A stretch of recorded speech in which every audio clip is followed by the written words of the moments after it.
Hello Bits and Bones, my name is Slady V, and welcome to my channel. I do a variety of content on here, but it can mostly be broken down into opinion, aka reviews, and progress, which is my own creative projects. And as I'm going through my ideas what to start next, or rather, where to start on my journey because there are so many kinds of things I want to do, I figured the best practice might be to look backwards as we're going into the new year. When I talked about being a non-artist and that I was basically starting my journey from scratch, I wasn't exactly kidding. Aside from indistinguishable doodles I did as a toddler, I have documented pictures of almost every artwork I've ever done, and that slideshow isn't going to be very long. In fact, it's playing right now. I included homework sketches piled on one slide because although each of them say 1 hour or whatever beside them to show the teacher how long I spent on it, I lied. I always lied. I even intentionally put extra artwork into my homework sketchbooks to make it look like I was practicing on my own outside of class. But they were just quick, rushed little things that I was doing to make people think that I did. Aside from school, I did not practice art in my free time. I didn't have an ongoing sketchbook. I did my homework and my projects, and that's all I did. And if you want a better explanation of why I was so stupid, I've got my video talking about it in the card above this one. So yeah, I can literally show my entire life of art here in this one video, which is pretty sad. But it might be useful to see, in the few pieces that I've done, what I was more inclined towards and use that as a starting point to grow from now. As you saw in the first doodles, I was a pretty big copier when I was young and in high school. All young artists are, and I'm not really ashamed of it. I'm way more ashamed of how little art I did, squandering my time and my talent. I think there's a line between copying for fun and copying for gain.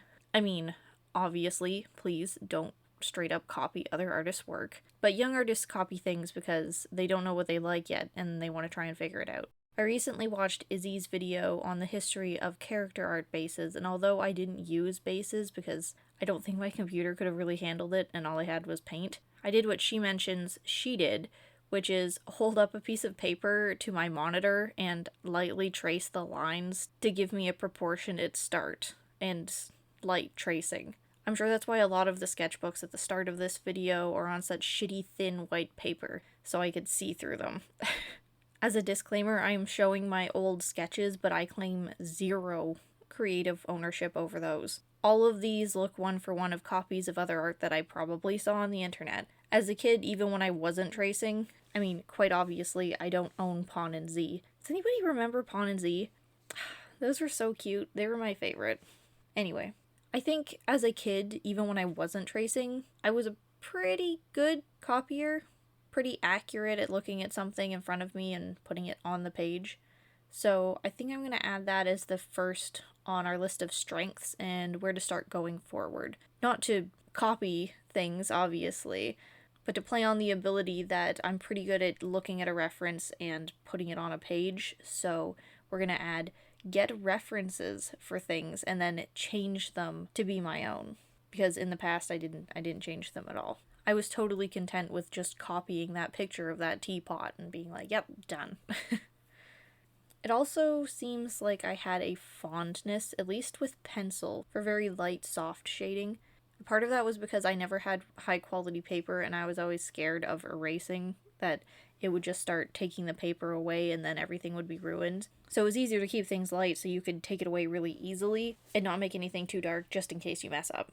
So I'm going to add that to the list, which is adding more contrast to my work, but I think you'll see in my newer attempts at digital art that I'm already trying to push that boundary. Unfortunately, as you'll see all the way through this slideshow, it seems I'm seeing a theme that I seem to be running from the responsibility of a background. So I'll need lots of photo references to help me with that. Overcoming including a background is going to be a huge hurdle, but let's hold me accountable to, like, doing something, even if it's just a gradient, like add some kind of background. Also going through this artwork, I'm seeing a lot more nerdy stuff than I remember. I think a big reason that I don't have a lot of artwork was because if I wasn't doing work for school, I felt like I was going to burn myself out on wanting to or finding the will to do art.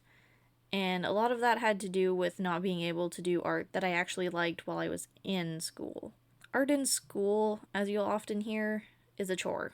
Sometimes I could bend the rules on a project to do something I liked, but not very often.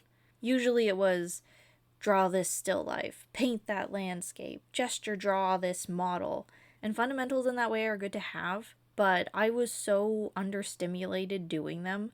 I didn't want to develop my fundamentals or carry them into something else after class. Homework was homework, and then that was it. So another step will be to practice more, obviously. It doesn't matter what or whether I finish it, I just need to do more art. And that shouldn't be too hard considering I'm making my own agenda now. I want to do art now, that it's not some piece I'm making for the intentions of getting a certain grade for a certain teacher. Actually being able to draw something that I want is going to be huge for my motivation, I hope.